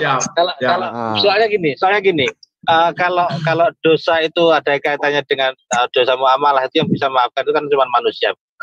Allah melepaskan diri dari dosa muamalah, akibat muamalah seperti itu. Makanya daripada kita memiliki masalah dengan seseorang, lebih baik kita merelakan diri untuk meminta maaf terlebih dahulu agar itu tidak menjadi ganjaran kita di hari akhir. Seperti itu. Iya, betul itu Bang. Maafkan ya. Ya Bang Bang Rudi ya, kalau ada kata-kata saya yang menyinggung perasaan Bang Rudi, saya minta maaf ya Bang Rudi. Ya, sama-sama. Aku juga minta maaf. Oke. Saya mau bilang dulu Bang Rudi, saya masih masa pemulihan Bang Rudi. Terima kasih. Saya suka. Saya setuju ya kalau maknanya tadi itu Nabi Muhammad tuh bisa baca tulis. Menurut silakan Bang Yusuf, waktunya Bang Yusuf. Oke, terima kasih Bang Yogi atas waktunya. Gini, saya ada tanggapan beberapa dulu ya tentang Al-Quran tadi yang dikatakan bla bla bla bla tadi oleh Bang Rudi. Terus saya mau kejar pertanyaan saya kemarin di Umi Dini sampai hari ini nggak ada jawabannya. Oke, sekarang saya menjawab tentang Al-Quran apa yang dikatakan oleh Bang Rudi. Nah, Al-Quran itu, Bang Rudi, memang dijaga oleh Allah. Ayatnya di mana? Di dalam Al-Quran. Quran surah Al-Hijr ayat 9. Faqalallahu ta'ala, auzubillahi minasyaitonirrajim, inna nahnu nazzalna dzikra wa inna lahu lahafizun. Nah, di situ Allah menjaganya dari segi hafalannya, dari segi teksnya, artinya terjaga semua. Andaikan ini tidak benar, Allah pasti akan menurunkan kitab baru lagi. Ya gitu. Itu catat buat kamu. Terus di dalam surah Al-Qiyamah, hafalan itu kata Bang Rudi tadi bisa saja sahabatnya mati bla bla bla bla karena perang dan seterusnya gitu kan. Nah, di dalam surah Al-Qiyamah ayat 16 sampai 18 Allah di situ membimbing Nabi Muhammad untuk menggerakkan bibirnya dalam membacakan Al-Qur'an, lalu dibacakannya lagi hingga berkesinambungan sampai sekarang. Ya, itu surahnya untuk bantahan kamu. Terus satu lagi tentang hadis. Oh, gini. Satu lagi tentang Al-Quran. Pembenaran apa yang dikatakan oleh Allah bahwa Al-Quran ini adalah benar. Sampai zaman sekarang buktinya Allah tidak menurunkan kitab baru. Yang kedua di surah Al-An'am ayat 115. Wa tammat kalimatu rabbika sidqan wa adla. Surat sahnya itu. Ayat sahnya Al-Quran, Bang Rudi. Oke, nah sekarang untuk hadis, saya kalau menjelaskan panjang lebar bakal mental juga gitu. Kalau masalah Islam dengan Bang Rudi ini, jadi saya sedikit aja gitu untuk menjawab. Nah di sini tentang hadis, kata Injil itu diketahui setelah Al-Quran itu turun. Al-Quran ya diturunkan pada zaman Nabi Muhammad, sedangkan hadis setelahnya. Nah, pengetahuan apa yang dituliskan oleh Warokah itu karena pengetahuan oleh orang yang menuliskan. Karena di zaman itu Warokah bin Naufal katanya menuliskan Injil. Nah, Injil di sini adalah Injil di sini adalah di dalam hadis itu pengetahuan manusianya gitu. Pada zaman itu pengetahuan manusianya, nah, sehingga dia menuliskan dengan kata istilah Injil. Oke, karena hadis itu datangnya belakangan. Orang sudah mengetahui kata Injil, maka penulisnya menuliskan dengan kata Injil. Apa yang dipegang oleh Warokah. Saya bilang kemarin, dipegang Warokah itu bukan istilah Injil yang diketahui pada Arab kuno dulu, tetapi Al-Ahdu Al-Jadid dan Al-Ahdu Al-Qadim. Pertanyaan saya sekarang, jangan lari lagi. Dua pertanyaan saya, di mana literasinya Arab kuno, bukan di kitab ya, di mana literasinya ketika Al-Quran itu diturunkan, orang Arab terdahulu sudah memakai kata Injil. Orang Arab terdahulu sebelum Al-Quran itu diturunkan sudah memakai kata Injil. Ingat pertanyaan saya. Pertanyaan yang kedua, jika Yesus itu adalah Tuhan bagi kamu, di mana ayatnya dia menurunkan Taurat dan Injil? Sedangkan dia mendapat firman, dia diberikan Injil. Kalau dia yang menurunkan Taurat atau menurunkan Injil, di mana ayatnya? Dua itu pertanyaan saya harus dijawab. Jangan kabur lagi. Silakan. Oke. Langsung ku jawab ya. Terima kasih kepada Yusuf ya. Begini. Kalau kita merujuk kepada apa yang kata Yusuf, saya sudah bilang tadi Al-Hijr 9 itu, surah 15 ayat 9, bahwa Al-Quran itu terjaga. Dan coba buka surah 26 ayat 194. Al-Quran yang terjaga itu yang dibawa Jibril dan disimpan di dalam hati Nabi Muhammad. Bukan yang berupa buku. Tidak ada jaminan dari Allah SWT bahwa Al-Quran yang berupa buku itu yang dikatakan tidak diubah-ubah atau sempurna. Nggak ada itu. Karena ayat-ayat ini semua dibacakan Nabi Muhammad ketika Al-Quran di dalam diri Nabi. Belum berupa kitab. Kan logikanya begitu. Buka sajalah surah 26 ayat 194. Ke dalam hati disimpan itu Al-Quran itu. Ditaruh ya. Diturunkan. Agar engkau termasuk orang yang memberi peringatan. Ya. Yang dibawa turun oleh Ar-Rahman 93. Boleh dari 92 ya. 26, 92. Dan sungguh Al-Quran ini benar-benar diturunkan oleh Tuhan seluruh alam, yang dibawa turun oleh Al-Alim Jibril ke dalam hatimu. Buka kurung tutur Muhammad, agar engkau termasuk orang yang memberi peringatan. Itulah yang dijamin Allah SWT. Al-Quran yang di Al-Hijr ayat 9 itu, surah 15 ayat 9. Karena Al-Quran saat itu belum berupa buku, kita harus akui itu. Belum berupa buku. Nah, setelah dibukukannya Al-Quran ini, tidak ada satupun jaminan dari Allah SWT maupun dari para Jibril bahwa penulis itu dibimbing dan dikoreksi langsung oleh Jibril. Ada. Begitu Nabi Muhammad wafat, maka Allah SWT dan Jibril tidak ada lagi di dalam dunia. Kan itu yang terkesan kita lihat. Karena tidak ada lagi koreksi terhadap penulisan itu. Dan tidak ada perintah untuk menulis. Nah, sekarang sesuai dengan Bukhari 3, di mana dikatakan di sana penulis Injil itu adalah Waraka bin Naufal. Yang menulis itu bukan saya. Kalau kamu mau protes bahwa itu bukan Injil tetapi entah apa bilang tadi itu, silakan protes kepada penulis hadis itu, bukan kepada saya. Saya hanya membacakan bahasa Indonesianya, di situ dikatakan Injil. Saya hanya bertanya, mana Al-Quran di situ dikatakan seizin Allah. Sama seperti hadis 3 ini mengatakan penulisan Injil oleh Waraka seizin Allah. Kalau menurut imanmu itu bukan Injil, ya silakan. Jangan saya yang dituntut, jangan saya yang digugat, jangan saya yang dikejar. Kejarlah penulis hadis 3 Bukhari, atau Bukhari kejar, bukan saya, karena Bukhari yang menulis itu. Ya. Dan kalau ditanya apakah Yesus mengatakan aku yang menulis Taurat, sudah saya buka pertama juga tadi ayatnya. Ingat bahwa Yesus adalah firman Allah yang menjadi manusia. Di Keluaran 34 tadi, Allah langsung mengatakan, berfirman kepada Musa, naiklah ke gunung itu. Setelah sampai di gunung, tuliskan, katanya. Itulah menjadi Taurat Musa. Dan naik ke gunung. Kalau hukum Taurat Tuhan yang menulis langsung, bukan manusia.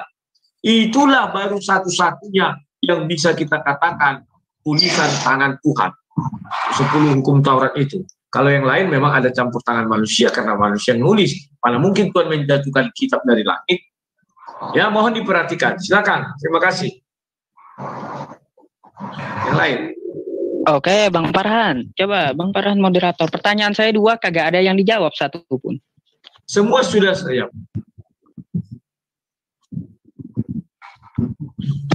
Sudah saya jawab itu dua-duanya. Yang pertama dia mengatakan Injil Waraka. Bang Farhan, saya jawab. Sebentar. Bang Farhan atau Yuda nitip sebentar ya. Saya soalnya persiapan buka puasa ini. Buka puasa ya. Saya ulang lagi pertanyaan saya ya. Hadis itu dituliskan setelah Al-Quran itu ada ya. Hadis itu dituliskan setelah Al-Quran. Nah, pertanyaan saya, di mana orang mengenal istilah Injil, literasinya di mana? Ketika Al-Quran itu belum diturunkan, kata Injil itu sudah digunakan. Kalaupun Injil itu adalah dari kalaupun yang dipegang Bang Rudi sekarang itu adalah kitab dari Tuhan, ya, atau terserahlah apalah itu Bang Rudi mengenalnya, di mana Yesus mengatakan dia menurunkan Taurat dan Injil itu. Kalau dia Tuhan Yesus itu, 2 pertanyaan itu mudah kok. Di mana istilah Injil itu digunakan ketika Al-Quran itu belum diturunkan? Kagak ada dijawab. Sekarang saya tunggu. Duh, kenapa tidak ada? Saya sudah menjawab. Saya hanya membacakan hadis Sahih Bukhari ayat 3. Kalau kamu mau menggugat, gugatlah Bukhari. Hai Pak Bukhari, di mana Injil itu ditulis sebelum Al-Quran itu turun? Tanyakan. Hai penerjemah, kan itu ditafsir, diterjemahkan ke bahasa Indonesia. Di mana? Bukan kepada saya, salah alamat. Karena saya hanya membacakan hadis itu tanpa menafsir. Bahwa di sana dijelaskan Waraka bin Naufal menulis Injil dalam bahasa Ibrani. Titik. Waduh, ini Bang Rudi nggak paham pertanyaan saya kayaknya. Oke lah gini, kita tinggalkan dulu hadis. Ya, yang ada cuma ada Al-Quran. Nah, ketika Al-Quran itu belum diturunkan, kata Injil itu belum dikenal. Nah, sekarang saya minta bukti ke Bang Rudi. Kalau kata Injil itu sudah digunakan sebelum Al-Quran turun. Sedangkan hadis yang Bang Rudi bawa tadi itu Al-Quran sudah ada gitu. Sekarang mana literasinya? Kata Injil itu digunakan sebelum Al-Quran. Ya, sekarang aku ajak kau melihat urutan peristiwa. Itu sudah saya searchkan ya hadisnya. Waraka. Ya bising kali di jalan ini. Oke. Di dalam hadis itu jelas dikatakan Warafa bin Naufal itu juga menulis kitab Injil dalam bahasa Ibrani dengan seizin Allah. Kamu bilang ini peristiwanya itu jauh setelah Nabi Muhammad wafat. Tidak, ini Waraka bertemu dengan Nabi Muhammad. Jadi kalau mau menyalahkan bukan saya yang kamu salahkan. Pertama, orang yang menerjemahkan ini Injil. Yang kedua, coba kamu cari di dalam bahasa Arab ini. Apakah ditulis seperti yang kamu bilang apa tadi itu ya? Ataukah Injil? Kalau ditulis dalam bahasa Arabnya di sini, kamu tanya kepada Bukhari, bukan kepada saya. Salah alamat. Saya hanya membacakan ini Waraka bin Naufal, Abdul Uzza putra paman Khadijah yang beragama Nasrani di zaman Jahiliyah. Saya membacakan juga menulis kitab Injil dalam bahasa Ibrani dengan seizin Allah. Bukan saya tambah-tambahi. Oke, paham ya? Dan kalau kamu bilang itu kan ditulis setelah Al-Quran itu ada. Tidak. Peristiwanya itu Nabi pertama sekali bertemu dengan Jibril. Kemudian Nabi dibawa Khadijah ketemu dengan pamannya. Nama pamannya itu Waraka, artinya Nabi ketemu, artinya masih hidup Nabi. Al-Quran belum turun sempurna seluruhnya. Masih ikrok itu saja. Justru itu masih ikrok peristiwanya. Bukan sesudah Al-Quran jadi buku, tidak. Oke, yang lain silakan. Oke, yang lain. Sedikit saja celetukan dari saya. Perlu kamu tahu Bang Rudi, hadis itu awal mula ditulis 2 Hijriah ya. Yang mana Al-Quran situ sudah banyak gitu diturunkan ayat-ayatnya. Silakan. Tanggapi. Bentar, tanggapi dulu. Hadis mau ditulis kapanpun, mau nanti ditulis, tapi kalau isinya bercerita tentang pertemuan Nabi Muhammad dengan Waraka, ya harus itu yang terjadi. Bukan salah saya, salah yang nulis dong. Kenapa misalnya ini ditulis misalnya tahun berapa menurutmu setelah Nabi mati 1000 tahun kemudian? Atau 200-300 tahun kemudian? Silakan. Tetapi penulis hadis mengatakan, bertemulah Nabi sama Waraka. Dan saat itu Al-Quran belum jadi buku, tetapi masih ikro yang 5 itu surah 96 ayat 1-5, baru itu. Silakan, yang lain.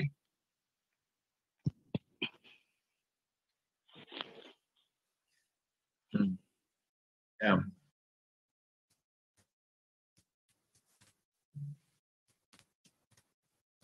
Terima kasih. Oke, terima kasih. Saya sedikit menyimak tadi ketika saya memoderatorin acara ini. Saya sedikit menyimak Bang Rudi mengkritisi apakah ada secara tertulis tentang seruan dari Allah untuk menuliskan Al-Quran, begitu kan Bang Rudi? Sehingga ya, menjadi mushaf yang kami pegang sekarang ini. Siap. Oke. Begini Bang Rudi. Mungkin Bang Rudi ada yang terlewatkan dalam menampilkan sebuah data.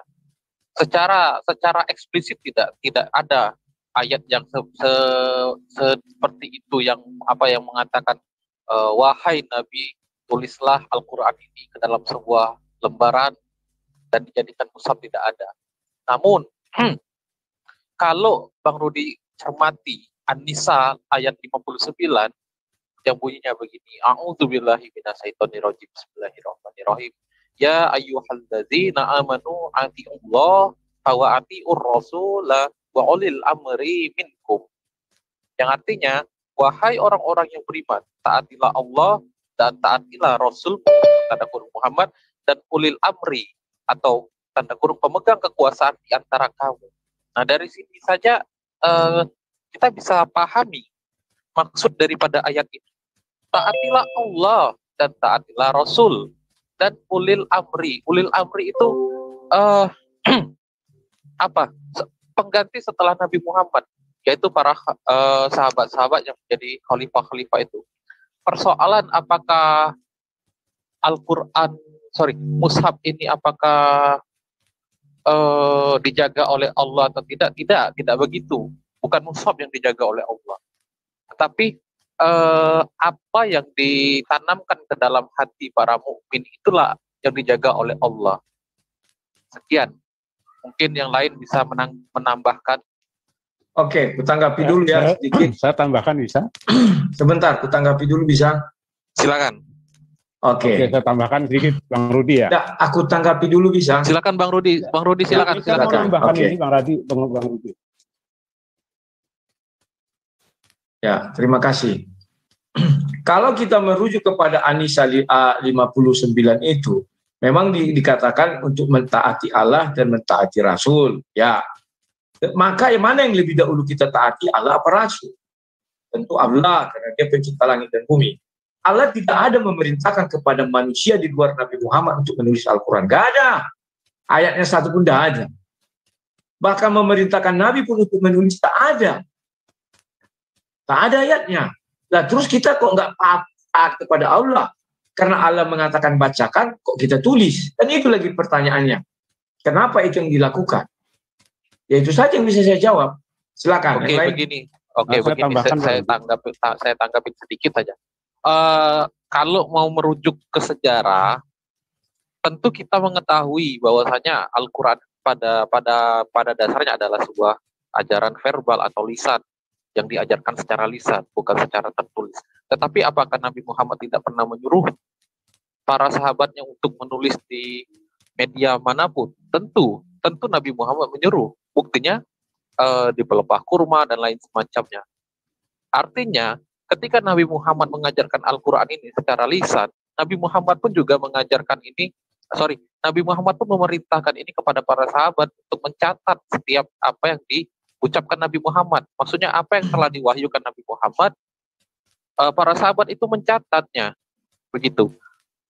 Lalu kenapa kemudian ada dari para khalifah ini kemudian menjadikan ini sebuah buku atau dijadikan sebuah mushaf? Itu karena kekhawatiran para khalifah ini ketika pada saat perang, itu para sahabat itu kebanyakan pada yang gugur. Kekhawatiran itulah yang dirasakan takutnya untuk generasi yang akan datang. Itu putus generasi yang menjadi penghafal Al-Quran ini. Maka dari itu ada ketegasan dari para khalifah ini, mungkin di zaman Abu Bakar, kemudian di zaman Umar dan di zaman Utsman, itu menetapkan suatu ketetapan bahwa Al-Quran ini dibukukan untuk antisipasi jikalau nanti generasi di zaman mereka itu meninggal, setidaknya mereka memiliki pegangan untuk generasi yang akan datang. Itu loh. Itu alasan kenapa Al-Quran ini kemudian dijadikan sebuah mushaf. Dan itu juga termaktub dalam An-Nisa 59, taatilah Allah, taatilah Rasul, dan taatilah ulil amri. Dan itu kan juga perkataan dari Allah, taatilah ulil amri. Bukan berarti memprioritaskan ulil amri duluan ketimbang Allah. Bukan begitu cara pemandangannya. Silakan Pak Agus Penuh. Oke, aku tambahin sedikit ya sebagai penutup. Ya, terima kasih kamu sudah mengakui bahwa itu keputusan manusia, bukan keputusan Nabi. Ya, apa mau saya bilang? Bukan keputusan.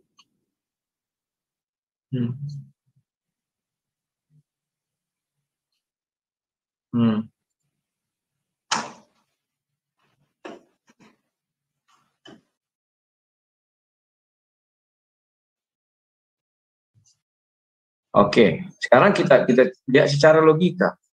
Kalau memang sudah ditulis,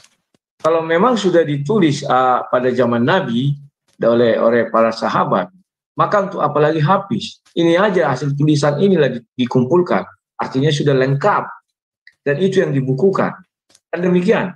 Dan pertanyaan kita lagi lebih kritis, apakah ketika lagi berbicara Al-Baqarah 1, Al-Baqarah 2, Al-Baqarah 3, kalau memang itu terjadi, ya benar. Saya percaya. Siapa sekarang yang mengoreksi tulisan ini semua? Sedangkan saat itu Jibril masih turun naik surga. Ada. Kecuali Jibril mengatakan, ya kami mengoreksi atau ada ayatnya di Al-Quran. Karena kan ditulis, kita bilang, misalnya turunlah Iqra 1. Iqra itu ya ditulis 5. Maka Jibril mengatakan, yang ditulis oleh para sahabat Nabi itu adalah sudah seizin Allah atau sudah sepengetahuan Allah. Atau sudah 10 surah lah, atau 20 surah biar lebih banyak. Maka Jibril mengatakan, saya sudah mengoreksi surah 1 sampai 20 atau surah sebelumnya ternyata sesuai dengan firman Tuhan. Misalnya begitu. Kecuali pada saat itu Jibril sudah nggak ada. Ini ada masih. Oke, Lerudi.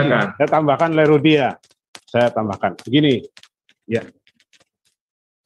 Iya, sejalan. Jelas sejalan. Jadi gini, Pak Rudi. Al-Quran, ya. Kenapa harus dituliskan? Ya, pertama ini. Al-Quran itu berisi hukum dan aturan. Syahru Ramadan allazi unzila fihil Qur'an hudal linnas wa bayyinatin minal huda wal furqan. Itu ada ayatnya, Pak Rudi. Saya enggak hafal ayat berapa. Silakan cari nanti ya. Pada bulan Ramadan ini telah aku turunkan Al-Quran. Syahru Ramadan allazi unzila fihil Qur'an hudal linnas, petunjuk bagi manusia. Nah, kalau petunjuk terus dihafal-hafal terus gimana? Sementara Islam ini rahmatan lil alamin, harus disebarkan ke seluruh dunia gitu loh, Pak Rudi ya. Jadi maunya Pak Rudi yang dihafal saja itulah Al-Quran katanya. Lalu itu kan ini salah satu alasan kenapa Al-Quran harus dituliskan. Ini akli ya. Yang kedua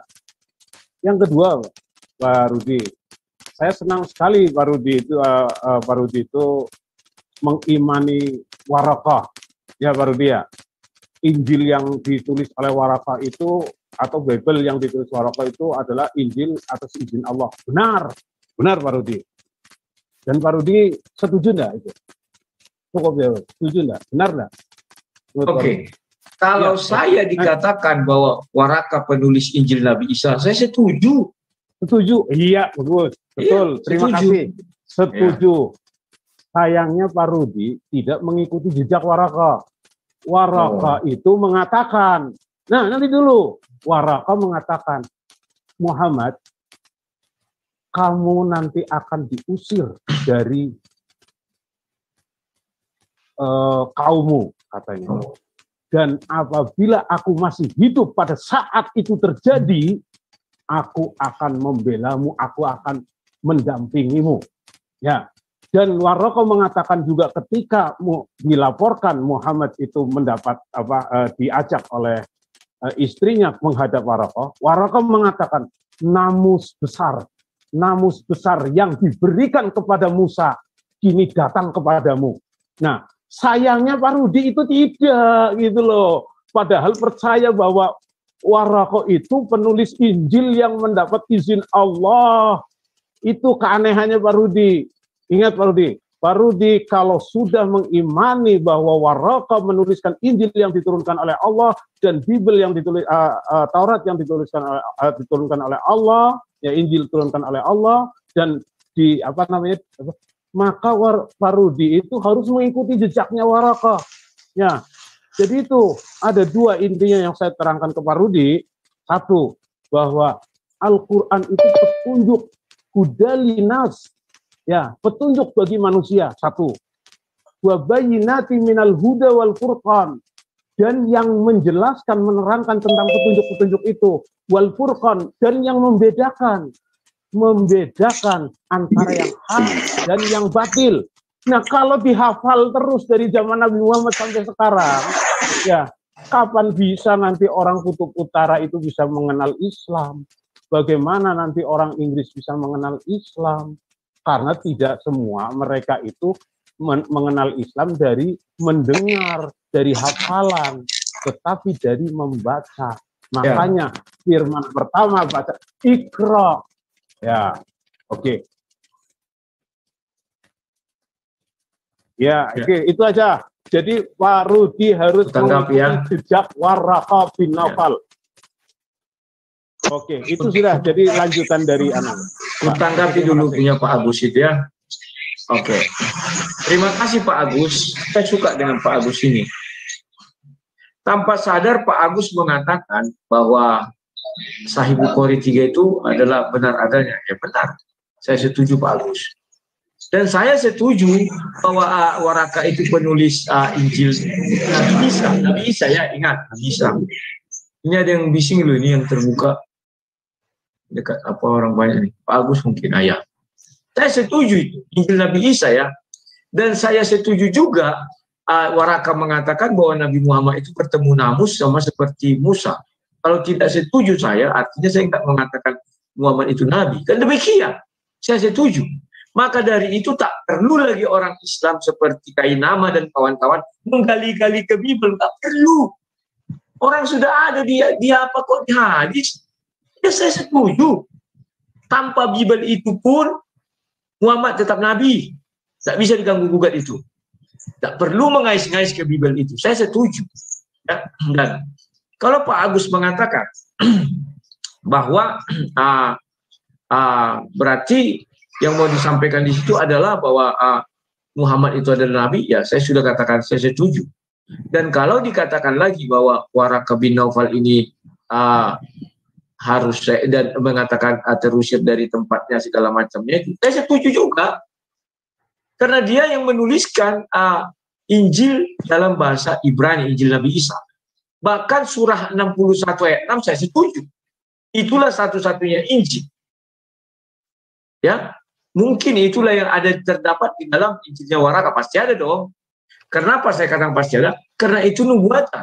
Maka Waraka tahu bahwa ini Nabi Muhammad ini adalah bertemu dengan namus di situ. Saya setuju. Namun dalam perjalanannya, kalau saya setuju itu, maka saya pun harus setuju. Untuk penulisan Al-Quran harus seizin Allah. Sama dengan seizin penulisan Injil. Pertanyaan saya, mana persetujuan Allah tentang penulisan Injil? Kalau Bapak katakan, wah nanti hilang kalau dihafal terus, berarti Bapak sudah mulai ragu terhadap Allah SWT. Yang mengatakan menjaga seluruh Al-Quran itu. Tidak ada dikatakan menjaga dengan ditulis. Dengan lisan pun kalau Allah mau berkehendak dijaga, dijaga Pak. Tidak ada istilah kalau mati semua kayak kalian bilang itu kan, ya mati kan ada mengapa. Kenapa jadi ragu? Ini yang saya herankan. Lama-lama menjadi ragu dengan kuasa Allah itu sendiri. Yang menjamin Al-Quran itu akan terjaga. Dan disuruh lisankan. Pak Rudi, boleh saya salah sedikit ya? Saya salah sedikit. Kan sudah di awal saya katakan, jangan tulis. Bagus, gantian dulu dong. Jangan tulis apa-apa yang keluar dari mulutku. Gitu. Bos, gantian bos.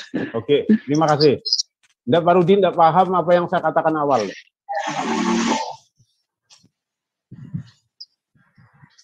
Silakan. Oke.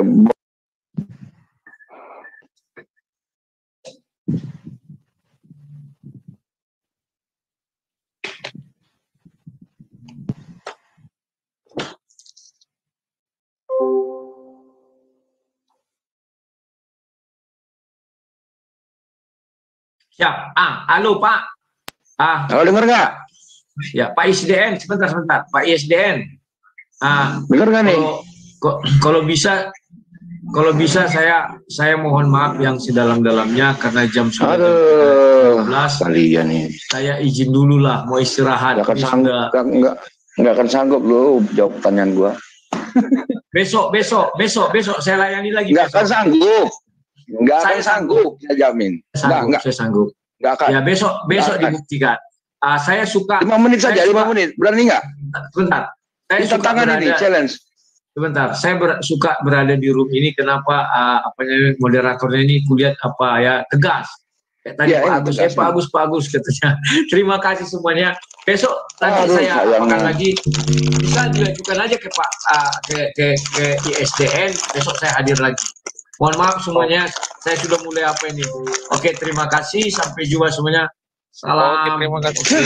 Sama-sama. Nunggunya sampai sejam lebih.